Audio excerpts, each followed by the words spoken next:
Assalamualaikum warahmatullahi wabarakatuh. Waalaikumsalam warahmatullahi wabarakatuh. Alhamdulillahirabbil alamin, hamdan laka ya Allah, sholatan wa salaman laka ya habiballah. Alhamdulillah, pada siang hari ini kita dapat berjumpa lagi dengan Aswaja TV untuk kembali mengkaji ilmu-ilmu agama Islam.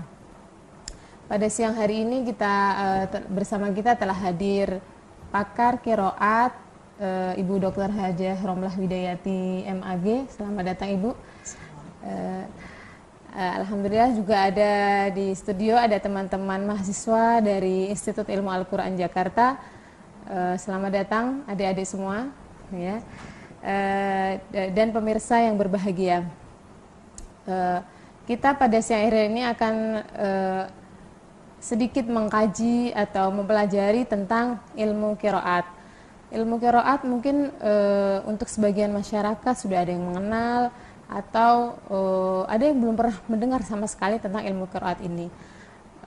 Kalau kita biasanya kita di pengajian atau di jamaah-jamaah pengajian Al-Quran, tadrus Al-Quran, kita sering mendengar ada bahasa qiraah, ya, qiraah. Mungkin pemirsa sekalian dan adik-adik di sini juga pernah dengar qiraah, gitu ya. Nah, ternyata qiraah itu berbeda dengan apa yang akan kita pelajari, yaitu ilmu qiraat, ya, berbeda.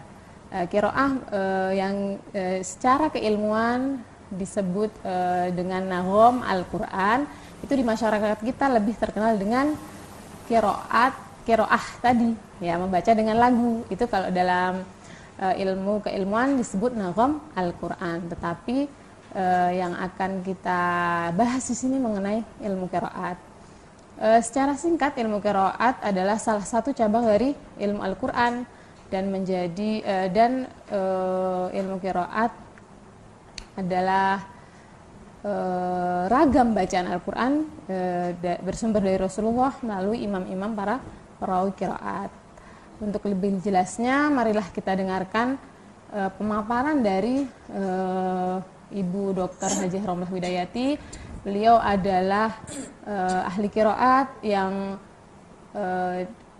belajar di Institut Ilmu Al-Quran, kemudian di pasca sarjana UIN Syarif Hidayatullah dan mengambil doktor di UIN Syarif Hidayatullah dengan disertasi qiraat. Nah, untuk lebih tahu secara luas dan lebih dalam, kita serahkan kepada Ibu, kita dengarkan pemaparan dari Ibu. Silahkan Ibu. Baik, terima kasih Mbak Ifati. Assalamualaikum warahmatullahi wabarakatuh. Waalaikumsalam warahmatullahi wabarakatuh. Alhamdulillah alladzi 'allamal Qur'an khalaqal insana 'allamahul bayan wassalatu wassalamu ala asyrafil akram sayyidina wa maulana Muhammadin hudadil umam amma ba'd. Yang terhormat mahasiswi Institut Ilmu Al-Quran Jakarta, para pemirsa Aswaja TV rahimakumullah. Alhamdulillah, puji syukur kita panjatkan kehadirat Allah Subhanahu wa Ta'ala yang melimpahkan beberapa nikmat karunia, hidayah, inayah kepada kita semuanya. Salawat serta salam mudah-mudahan terlimpah pada junjungan kita Rasulullah Sallallahu Alaihi Wasallam. Sebagaimana tadi telah disampaikan oleh Ibu Ifati Zamimah MA, bahwasanya pada siang hari ini kita akan mengkaji tentang qiraat Al-Quran. Dan qiraah yang disebut-sebut oleh mayoritas masyarakat kita, banyak yang mengenal qiraah itu membaca Al-Quran dengan lagu, seperti bayati, sobah, jiharkah, hijaz, nahawan, sikah. Nah, kali ini qiraat yang akan kita kaji adalah rakam bacaan. Dari segi istilah pengertian qiraat, itu adalah master qiraah jamak qiraat, jamak dari kata qiraah, masdar dari kata qara'a yaqra'u qiraatan. Dan dari akar kata qara'a yaqra'u ini lahir pula kata-kata Al-Qur'an. Al-Qur'an dengan qiraat dua-duanya masdar, artinya bacaan. Yang mana kalau Al-Qur'an itu adalah al-wahyu al-munazzal ala sayyidina Muhammadin sallallahu alaihi wasallam. Wahyu yang diturunkan oleh Allah Subhanahu wa taala kepada Rasulullah sallallahu alaihi wasallam melalui malaikat Jibril alaihi salam. Adapun qiraat adalah ikhtilafu alfadil wahyi. Perbedaan tentang cara melafalkan wahyu tersebut. Perbedaan dari sisi mana? Perbedaan dari sisi lafal-lafalnya. Jadi lafal-lafal Al-Quran antara satu dengan lain terdapat perbedaan. Kadang-kadang terdapat perbedaan, kadang-kadang ada yang disepakati bacaannya, sekalipun itu ada salah satu lafal dalam Al-Quran. Kadang-kadang di satu tempat terdapat perbedaan, tapi di tempat lain tidak terdapat perbedaan. Misalnya kata Ibrahim dalam surat Al-Baqarah dan beberapa surat lainnya itu terdapat ikhtilaf bacaan. Ada yang membaca Ibrahim, ada yang membaca Ibrahim. Sementara di dalam surah Ali Imran seluruh imam qiraat sepakat membaca Ibrahim. Ini salah satu contohnya. Beberapa pakar ulama membuat definisi tentang qiraat. Salah satunya adalah apa yang disampaikan oleh Ibnu Jazari. Beliau menyampaikan bahwasanya al-qiraat huwa ilmun bi kayfiyati ada'il kalimatil qur'aniyah bi ikhtilafiha wa ikhtilafiha bi azbin naqil. Ilmu qiraat adalah ilmu yang mempelajari tentang tata cara pengucapan lafal-lafal atau kosakata Al-Quran. Baik di situ ada ikhtilaf dengan menisbatkan wajah bacaannya kepada orang yang meriwayatkan. Nah, pengertian di sini menisbatkan wajah bacaannya kepada orang yang meriwayatkan. Seolah-olah bahwasanya muncul pertanyaan orang yang belum mengetahui apakah perbedaan itu lahirnya dari manusia atau siapa, atau itu sumbernya dari Nabi. Perbedaan itu, perbedaan lafal itu kembali lagi muaranya adalah sumbernya dari Allah Subhanahu wa taala. Jadi tidak tepat kalau orang mengatakan bahwasanya Al-Qur'an itu adalah ciptaan manusia. Sekali lagi, Rasulullah bukan yang menciptakan. Rasulullah bukan yang menciptakan. Apalagi imam-imam yang menciptakan. Sumbernya adalah dari Allah Subhanahu wa ta'ala. Salah satu dasar atau dalil yang menjelaskan bahwasanya Al-Quran Al-Karim itu diturunkan dengan beragam bacaan. Di antaranya adalah hadis yang diriwayatkan oleh Ibnu Abbas radhiyallahu anhuma, Abdullah bin Abbas radhiyallahu anhuma, yang diriwayatkan juga oleh Imam Bukhari dan Muslim. Aqra'ani Jibril ala harfin faraja'tuhu falam azal astaziduhu wa yaziduni hatta intaha ala sab'ati ahruf. Jibril membacakan Al-Quran kepada aku. Jadi Rasulullah menerima wahyu melalui perantaraan malaikat Jibril. Ketika malaikat Jibril membacakan ayat Al-Quran kepada Rasulullah SAW, kemudian Rasul mengulangi, falam azal astazidu. Saya minta untuk ditambah. Jadi Nabi itu terus-menerus senantiasa meminta kepada malaikat Jibril untuk mengajarkan atau membacakan bacaan Al-Quran yang lain dengan bacaan yang lain. Falam azal astaziduhu. Jadi merengek di situ lah. Di situ pengertiannya merengek, meminta supaya malaikat Jibril itu mengajarkan bacaan lain kepada Nabi. Wa yaziduni hatta intaha ala sab'ati ahruf. Kemudian malaikat Jibril mengajarkan dengan mengajarkan sampai berhenti ala sab'ati ahruf. Sampai sab'atu ahruf. 7 huruf. Nah, ini kenapa alasannya? Kenapa Rasulullah SAW meminta kepada malaikat Jibril untuk mengajarkan Al-Quran dengan ragam bacaan, Alasannya karena masyarakat di mana Rasulullah SAW diutus memiliki dialek bacaan, ragam dialek yang berbeda-beda, suku berbeda-beda, kemudian dialeknya pun juga berbeda-beda, beragam. Sementara itu Al-Quran Al-Karim yang diturunkan oleh Allah kepada Rasulullah SAW itu adalah merupakan menu satu-satunya pada saat itu untuk supaya sampai kepada umat Nabi. Jadi dakwah Nabi ini ya terus menerus. Salah satunya adalah Al-Quran ini supaya bagaimana Al-Quran bisa tersosialisasikan di tengah-tengah masyarakat. Maka Nabi minta kepada malaikat Jibril supaya lebih cepat tersosialisasi. Mohon supaya malaikat Jibril itu memberikan kelonggaran dalam hal bagaimana cara membaca Al-Quran. Sebagaimana kita tahu ada bacaan imalah, ada dialek tertentu yang pada saat itu ada dialek tertentu yang menggunakan dialeknya dialek imalah. Kemudian contohnya imalah misalnya majreha gitu.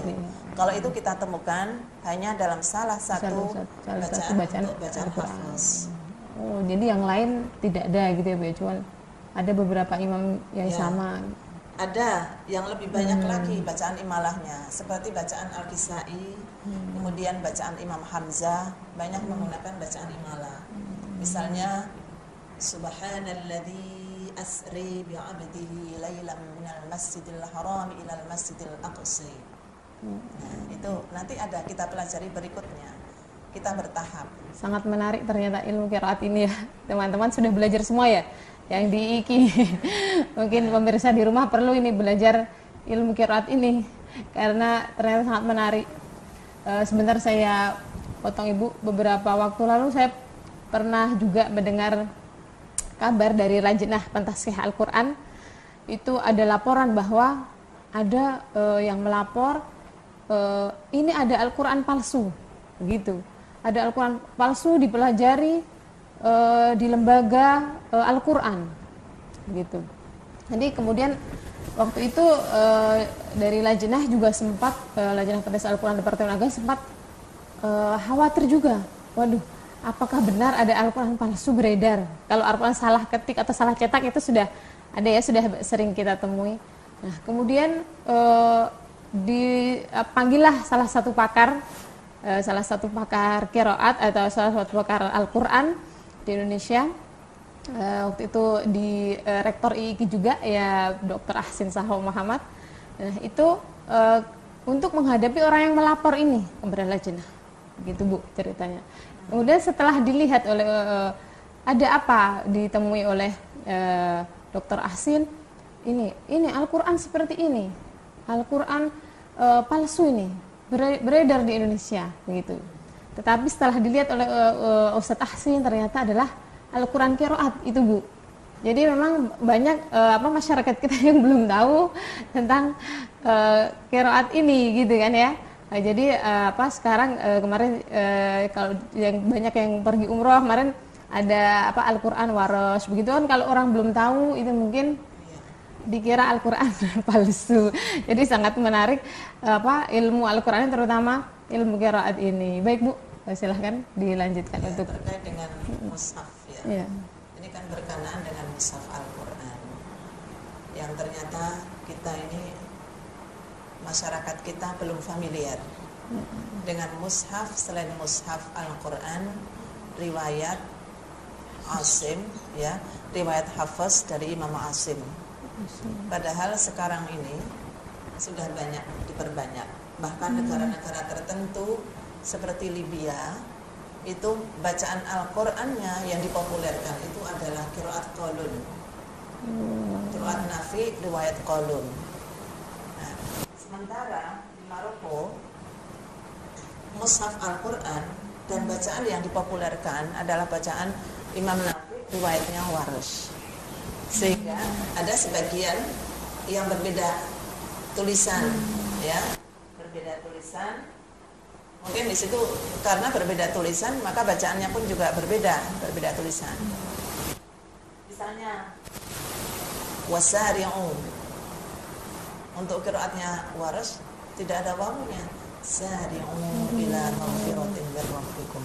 Jadi itu salah satu contohnya. Maka karena orang yang belum tahu itu dikira itu adalah Al-Quran palsu, perlu dirumbak atau bagaimana. Nah ini ya perbedaan. Makanya qiraat itu harus tetap terus dikaji dan dipelajari supaya kita tahu. An-nasu a'da'u majahidu, musuh yang paling utama ya musuh manusia itu adalah musuh karena ketidaktahuan. Musuh kita, kebodohan itu musuh kita, ya. Makanya kita terus belajar dan terus mengkaji. Tersebut dijelaskan bahwasanya Al-Quran diturunkan unzila ala sab'ati ahruf, diturunkan dengan 7 huruf. Ulama berbeda pendapat tentang masalah pengertian sab'atu ahruf. Dari sekian pendapat yang dianggap paling rajih mendekati kebenaran adalah pendapat Abu Fadl Ar-Razi yang juga didukung oleh beberapa pakar-pakar ulama. Sab'atu ahruf adalah 7 segi perbedaan. Jadi bahwasanya segi perbedaan bacaan Al-Quran, baik itu qiraat yang nilai sanadnya mutawatir maupun yang tidak mutawatir, itu tidak terlepas dari 7 segi macam perbedaan. Pertama, perbedaan dari segi i'rab, seperti i'rab nasab, i'rab rafa, ya, i'rab jar. Itu segi macam perbedaannya. Misalnya salah satu bacaan fatalaqqa Adamu mir rabbih kalimatin fataba alaihi. Salah satu bacaan lain fatalaqqa Adama mir rabbih kalimatun. Ini kan beda dari segi i'rabnya. Fatalaqqa Adama mir rabbih kalimatun fataba alaihi innahu huwat tawwabur rahim. Ini salah satu contoh. Kemudian yang kedua, segi perbedaan dari segi isim. Ada isim mufrad, ada isim jamak. Misalnya ada yang satu qiraat membaca dengan mufrad, qiraat lain ada yang membaca dengan jamak. Contohnya kullun amana billahi wa malaikatihi wa kutubihi wa rusulihi. Sementara qiraat lain ada yang membaca kullun amana billahi wa malaikatihi wa kitabihi wa rusulihi. Jadi satu jamak, yang satu mufrad. Kemudian perbedaan dari segi fi'il. Ada fi'il madhi, ada fi'il mudhari', ada fi'il amar. Nah, salah satu contohnya faqalu rabbana ba'id baina asfarina. Kata-kata ba'id itu redaksinya fi'il apa? Fi'il amar. Tapi dalam qiraat lain membaca faqalu rabbana ba'ada baina asfarina. Kalau ba'ada redaksinya fi'il madhi, ba'ada baina asfarina. Nah ini segi perbedaan dari segi fi'il ya. Kemudian ada naqas dan ziyadah, ada pengurangan, ada penambahan. Contohnya misalnya wasari'u ila maghfiratin mir rabbikum. Qiraat lain membaca sari'u ila maghfiratin mir rabbikum. Kemudian ada segi perbedaan tadi naqas dan ziyadah. Kemudian ada perbedaan dari segi takdim dan takhir. Misalnya fayaqtuluna wa yuqtalun. Qiraat lain fayuqtaluna wa yaqtulun. Contoh lain misalnya waja'at sakratul mauti bil haqq. Waja'at sakratul mauti bil haqq. Waja'at bil haq bil haqqi apa ya? Sakaratul maut. Itu ada sakratul mauti bil haqq. Nah ini salah satu perbedaan takdim dan takhir. Kemudian ada perbedaan ibdal dan itsbat. Apa itu ibdal dan itsbat? Ada itsbat alif, ada ibdal. Misalnya maliki yaumiddin, maliki yaumiddin, maliki yaumiddin. Kemudian ada perbedaan segi dialek. Misalnya ada bacaan imala, ada bacaan fatah, ada bacaan taklil, kemudian ada bacaan tasydid, ada takhfif. Contohnya misalnya yakdzibun dibaca yukadzibun, qiraat lain. Kemudian ada bacaan tarqiq, ada bacaan tafkhim dan lain sebagainya. Ini beberapa segi perbedaan ya, segi perbedaan. Kemudian ada lagi perbedaan yang termasuk apakah itu isbat nunshizuha dibaca nunshiruha, nunshizuha ibdal ya, ibdal. Nunshizuha dibaca dengan nunshiruha. Ini pengertian daripada sab'atu ahru. Sekalipun lebih luas lagi itu ya, ada yang mengatakan dialek, yang mana dialek bahasa Arab itu banyak sekali. Ada dialek Yaman, ada As'ad, Bani Tamim, ada Lughatu Quraisy, ada Lughatu Yaman, ada Lughatu Kinanah dan lain sebagainya. Tetapi menurut pendapat yang paling rajih adalah 7 macam segi perbedaan. Jadi perbedaan qiraat itu tidak lepas dari 7 macam segi perbedaan.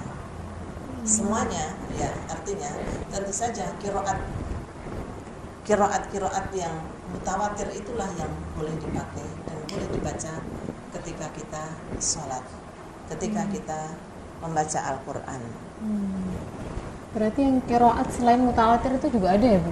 Seperti hadis. Jadi apa, selain berarti ada yang tidak diterima juga bacaannya, begitu Bu? Ya.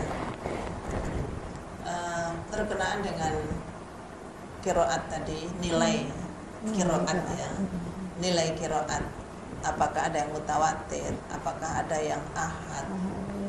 Itu setelah sekian lama, setelah qiraat ini berkembang, kemudian beberapa pakar ulama mengadakan seleksi terhadap bacaan Al-Quran yang beredar. Karena pada masa Rasulullah SAW, kemudian sahabat, periode tabi'in dan seterusnya, kalau kita melihat sejarah, pada masa Nabi saja ada beberapa bacaan Al-Quran yang sudah dinasakh, yang sudah diganti bacaannya. Sementara pada saat itu pula ada sebagian sahabat, kita tahu ada yang menghafal dan ada yang menulis. Bahkan ketika menulis, tidak jarang sahabat menulis kemudian menyisipkan kata-kata yang ada di sampingnya. Kata-kata yang disisipkan itu adalah dalam rangka untuk menafsirkan. Ada sebagian seperti itu. Pemahaman sahabat gitu ya Bu ya. Pemahaman sahabat, penafsiran sahabat. Tetapi ada juga sahabat yang sudah menerima dari Rasul, kemudian ternyata bacaan itu dinasakh. Kalau mereka tahu kemudian ternyata sudah dinasakh, langsung masih belum paham, langsung ditanyakan kepada Nabi. Dan juga ada sahabat yang belum menerima bacaan lain, ya, bacaan lain belum dia terima, tapi ternyata ada sahabat lain yang sudah mendapatkan qiraat dari Rasul, ternyata berbeda. Karena berbeda, kemudian diklarifikasi kepada Rasul. Ini ada salah satu kasus antara Umar bin Khattab dengan Hisham bin Hakam. Ketika Hisham bin Hakam menjadi imam sholat, membaca bacaan dengan bacaan yang berbeda dengan bacaan yang diterima oleh Umar bin Khattab, yang saat itu Umar bin Khattab menjadi makmumnya. Ketika itu baca surat Al-Furqan. Kemudian Umar ini rasanya gregetan ya, karena mendengar bacaan kok berbeda ya. Inilah yang kita katakan bahwasanya karena kita nggak tahu, hanya kita juga ada emosionalnya. Ini Al-Quran, kenapa dibaca dengan bacaan seperti ini? Fakittu usabiruhu fis shalah fantadartuhu hatta sallama. Ini adalah redaksi salah satu hadis yang cukup panjang. Hampir-hampir saya itu tarik bajunya, tapi saya sabar tunggu sampai selesai sholat. Setelah selesai, kemudian aku tegur, kenapa engkau membaca bacaan Al-Quran yang tidak sesuai dengan apa yang diajarkan Nabi? Jawabnya Hisham bin Hakam, saya menerima bacaan seperti ini dari Rasul. Bohong kau. Jawabnya Umar, bohong. Kalau tidak percaya, mari kita bersama-sama menghadap Rasulullah SAW. Setelah menghadap Nabi, kemudian Hisham bin Hakam disuruh membaca Al-Quran seperti apa yang dia baca tadi. Selanjutnya Umar bin Khattab diperintahkan juga untuk membaca Al-Quran sesuai dengan apa yang dia terima dari Rasul. Kemudian Nabi komentarnya, hakadha unzilal Quran faqra'u ma tayassar. Demikianlah Al-Quran diturunkan, bacalah mana di antara bacaan yang engkau anggap mudah. Nah, ini salah satu dalil bahwasanya Al-Quran itu diturunkan dengan ragam bacaan, yang mana tujuannya itu adalah untuk mempermudah kita, bukan untuk mempersulit kita. Yang dikira kita ini belajar qiraat kok sulit, merasa kesulitan. Tidak, tujuannya untuk memberikan kemudahan kita. Dengan kita tahu banyak, maka kita bisa memilih bacaan mana yang kita anggap mudah. Itu ya kira-kira untuk ragam bacaan, ini ya ragam bacaan, yang mana itu semuanya adalah sumbernya dari Allah Subhanahu wa Ta'ala. Jadi bukan dari Nabi, dari Allah Subhanahu wa Ta'ala. Baik, adik-adik ada yang mau bertanya mengenai yang sudah dijelaskan Ibu tadi? Silahkan, ya, silahkan. Terima kasih. Dari penjelasan tadi, yang berpertanyaan, apa perbedaan dari sab'atu ahruf itu sendiri dengan qiraat sab'ah? Sab'atu ahruf dengan qiraat sab'ah, gitu. Perbedaannya apa? Tentu saja yang bertanya berarti sudah tahu ya, sudah belajar qiraat sab'ah ya. Sudah ya. Ya. Sab'atu ahruf dengan qiraat sab'ah itu berbeda jauh. Kalau sab'atu ahruf itu adalah hadis Nabi, ada sejak Nabi. Sedangkan qiraat sab'ah lahirnya kemudian, ini istilah ya, istilah yang lahir kurang lebih 3 abad setelah Nabi wafat. Itu qiraat sab'ah, istilah qiraat sab'ah. Nah, sekarang siapa yang mempopulerkan? Kalau qiraat sab'ah itu qiraat yang diriwayatkan oleh 7 imam. Kenapa disebut dengan qiraat sab'ah? Karena 7 imam inilah yang meriwayatkan qiraat yang sumbernya dari Rasulullah Sallallahu Alaihi Wasallam. Secara kebetulan, jumlahnya sama dengan istilah sab'atu ahruf. Berarti kebetulan saja. Ada apa di balik 7 ini? Ya, sebetulnya tidak ada ya sebetulnya kebetulan saja. Nah, ini qiraat sab'ah ini adalah istilah yang dimunculkan atau bacaan Al-Quran yang dimunculkan oleh Ibnu Mujahid. Ibnu Mujahid itu adalah salah seorang qadhi dari Daulat Bani Abbas yang pada saat itu melihat fenomena yang ada, bahwasanya ternyata pada masa itu qiraat Al-Quran itu sudah kurang begitu diminati oleh masyarakat. Karena pada abad 1 sampai abad 2 Hijriah itu sangat luar biasa minatnya umat Islam untuk mengkaji dan mempelajari qiraat, sehingga menjadi disiplin ilmu yang berdiri sendiri. Sementara pada saat itu kita sudah tahu dalam dunia sejarah peradaban Islam ya, ilmu-ilmu yang berkembang pada saat itu sudah mulai banyak, sehingga qiraat Al-Quran sudah mulai kurang banyak diminati. Karena orang beralih kepada ilmu hadis, ilmu tafsir, ilmu fiqh, dan ilmu-ilmu lainnya. Hingga pada saat itu kemudian ada inisiatif oleh Ibnu Mujahid untuk melakukan ekspedisi, untuk melakukan penjelajahan, menelusuri bacaan Al-Quran yang memiliki riwayat dan sanad yang mutawatir. Di antaranya juga melihat bagaimana mushaf Utsmani, mushaf Utsman pada saat menulis menyalin mushaf itu, kemudian dikirim ke beberapa wilayah-wilayah. Ini berusaha untuk mencari jejaknya mushaf Al-Quran. Ternyata dicari di wilayah-wilayah di mana mushaf Al-Quran dikirim. Pertama di Madinah sendiri, kemudian di Madinah banyak sekali ulama-ulama qiraat. Kemudian dicari mana di antara ulama qiraat ini yang ahli, alim, populer dalam bacaannya, dan tentu saja bacaannya memiliki sanad yang mutawatir, bisanya ditemukan. Kemudian berangkat menuju ke Makkah, juga menemukan ulama, tokoh qurra yang juga memiliki sanad mutawatir. Kemudian pergi ke Basrah, demikian juga, kemudian ke Syam, lantas ke Kufah.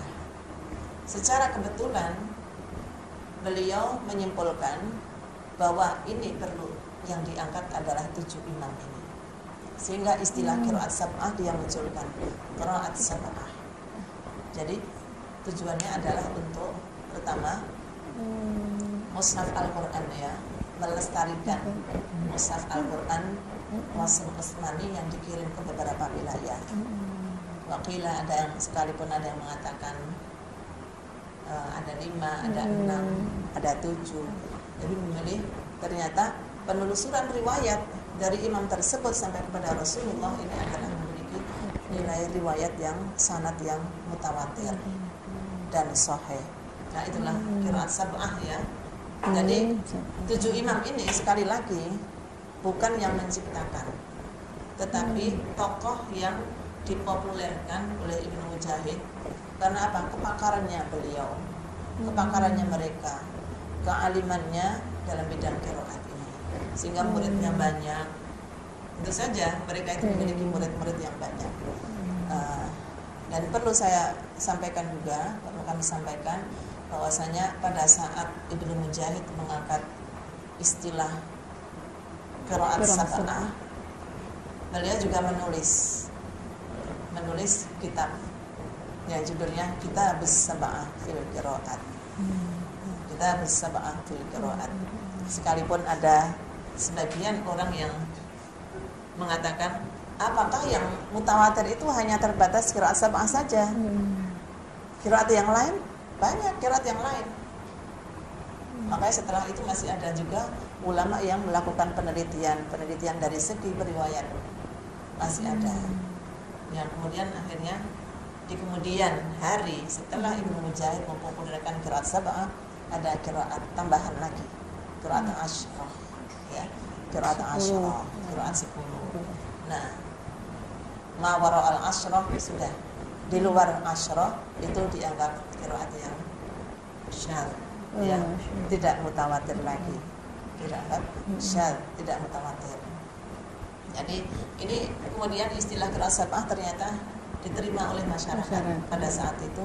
Buktinya apa? Setelah Ibnu Mujahid menulis kitab sab'ah, kemudian generasi sesudahnya menulis, seperti Abu Amr Ad-Dani yang wafat pada tahun 444, ini menulis At-Taisir. Kemudian dilanjutkan oleh generasi sesudahnya, Imam Asy-Syatibi merujuk dari kitab At-Taisir ini menulis karya dalam bentuk syair, yaitu Hirzul Amani wa Wajhut Tahani, yang dikenal dengan Bait Syatibiyah, ya, Bait Syatibiyah. Yang di situ itu, dalam Bait Syatibiyah inilah yang kemudian banyak dijadikan acuan untuk bacaan qiraat sab'ah. Masyarakat hampir seluruh dunia mengenalnya. Itu kira-kira ya. Ya, paham ya. Kemudian Ibu, kadang kita masih bertanya-tanya pada diri kita sendiri, apakah manfaat mempelajari ilmu qiraat itu sendiri? Untuk sebelum mempelajari lebih dalam, kita kadang masih kebingungan Ibu, apa manfaat dari mempelajari? Yang supaya tertarik begitu Bu, motivasi supaya belajarnya manfaat. Kalau kadang orang kalau tahu manfaatnya kan akan lebih semangat, ya, gitu. Tentu saja manfaatnya banyak. Pertama, kita ingin melestarikan bacaan Al-Quran yang hampir nyaris tidak banyak dilakukan oleh orang. Tentu saja itu, ingin melestarikan Al-Quran, ingin menyebarluaskan Al-Quran, ingin menyelamatkan wahyu Al-Quran. Karena semuanya itu yang seperti Anda tanyakan tentang qiraat sab'ah tadi, itu adalah semuanya wahyu Al-Quran. Kalau itu wahyu Al-Quran kemudian kita pelajari, sama saja kita mempelajari Al-Quran itu sendiri, kan? Karena itu juga Al-Quran, ini semuanya Al-Quran. Kalau orang belajar Al-Quran bagaimana? Khairukum man ta'allama Al-Quran wa 'allama. Kita akan sebaik-baik orang adalah orang yang mempelajari dan mengkaji Al-Quran, belajar dan mengajarkan Al-Quran. Ya kan, kita tidak terlepas dari itu. Nih. Kemudian manfaatnya lain, kita jadi tahu celah perbedaannya, perbedaan lafal-lafal ini. Apakah ada pengaruhnya terhadap pemahaman makna? Itu kan, jadi kalau Anda sebagai orang yang mengkaji, memiliki kajian disiplin ilmu tafsir, itu sangat bermanfaat sekali ketika kita ingin menafsirkan Al-Quran dan ternyata ditemukan di situ ada kata-kata atau kalimat-kalimat yang memiliki bacaan berbeda. Maka kita melihat apakah ada implikasinya, apakah ada manfaatnya. Tentu saja iya, karena tokoh-tokoh ulama-ulama mufassir itu tidak terlepas daripada ketika menuangkan tafsirnya itu sering menggunakan qiraat itu menjadi salah satu media untuk menafsirkan Al-Quran.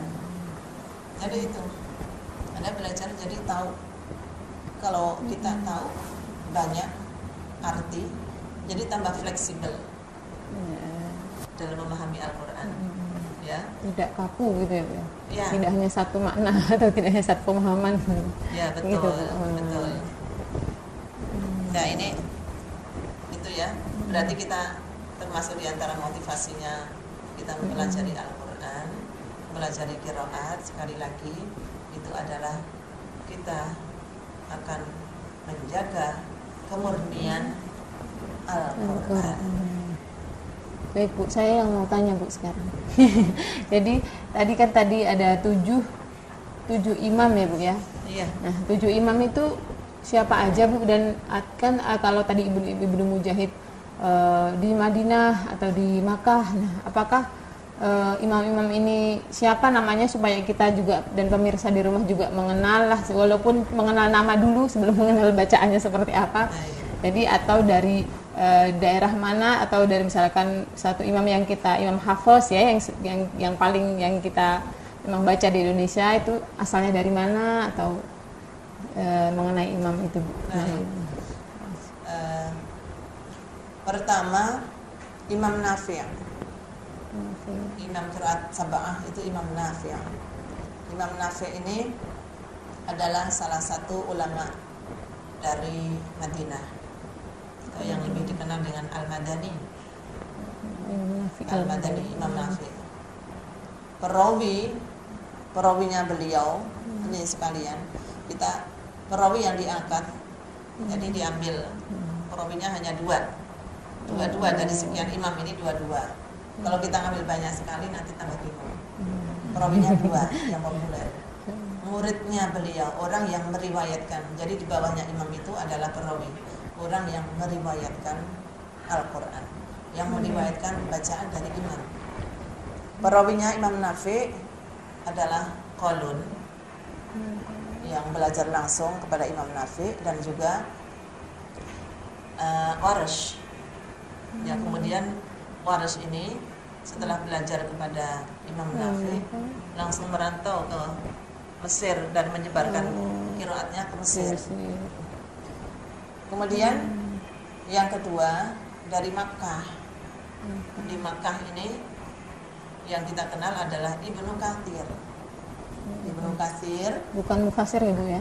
bukan Mufasir, Ini qiraat, bukan ya. Ibnu Katsir. Ini Ini Ibnu Katsir yang zaman dulu. Oh lebih Masih periode lebih awal. Oh iya. Ibnu Katsir dengan perawinya Al-Bazzi dan Kumbul. Kedua perawinya sekalipun tidak belajar langsung kepada Ibnu Katsir, tetapi eksis meriwayatkan qiraatnya. Ini dianggap orang yang bagus dalam periwayatan bacaan Ibnu Katsir. Kemudian ketika Ibnu Mujahid tadi berangkat menuju Basrah, di sana di Basrah ada beberapa juga ulama qiraat yang terkenal, qurra yang terkenal, yaitu Abu Amr. Abu Amr ini memiliki imam qiraat, memiliki perawinya Ad-Duri dan As-Susi. Sebetulnya Ibnu Mujahid di sana menemukan Ya'qub Al-Hadrami. Tadinya mau diangkat di sana, Ya'qub. Kemudian sebelum itu sudah diangkat, yang menjadi catatan ya, membuat catatan. Termasuk Ya'qub Al-Hadrami, bacanya ternyata juga masyhur di kalangan tokoh-tokoh. Setelah itu di Syam ditemukan ulama yang paling terkenal dan thiqah juga adalah Ibnu Amir, dengan dua perawinya adalah Hisham dan Ibnu Zakwan. Kemudian di Kufah ini banyak. Satu Imam Asim dengan dua perawinya adalah Hafiz, Syu'bah dan Hafiz. Satunya lagi Imam Hamzah. Dua perawinya adalah Khalaf dan Khallad. Tapi ternyata ada yang masyhur juga, yaitu Al-Kisai. Al-Kisai dengan dua perawinya adalah Abul Harith dan Duril Kisai. Nah, setelah ditimbang-timbang, ternyata Ya'qub Al-Hadrami ini tidak dimasukkan dari 7 imam, tidak termasuk dalam 7 imam ini. Tapi setelah seleksi selanjutnya, setelah Ibnu Mujahid, kemudian ada seleksi ulang. Orang menghimpun lagi bacaan yang dinilai mutawatir. Ternyata di Madinah masih ada lagi, yaitu Abu Ja'far. Kemudian di Basrah ada Ya'qub Al-Hadrami, dan di Kufah ada Khalaf Al-Ashir. Dan Khalaf al-Ashari ini juga adalah salah satu perawi daripada Imam Hamzah. Sedangkan Ad-Duri Al-Kisai ini juga termasuk salah satu dari perawi Abu Amr. Dari itu Imam Qiraat Sab'ah dengan masing-masing dua perawinya. Itu ya, paham ya? Itu dengan dua perawinya masing-masing. Alhamdulillah Ibu, karena waktu kita terbatas, alhamdulillah kita sudah tadi ya Ibu menjelaskan, mungkin Ibu akan memberikan kesimpulan sedikit dari kajian kita pada siang hari ini. Silakan. Mengkaji Al-Quran, mengkaji qiraat adalah berarti kita juga sama-sama mengkaji Al-Quran Al-Karim. Kita belajar qiraat, yang kedua belajar qiraat sama saja kita melestarikan wahyu Al-Quran.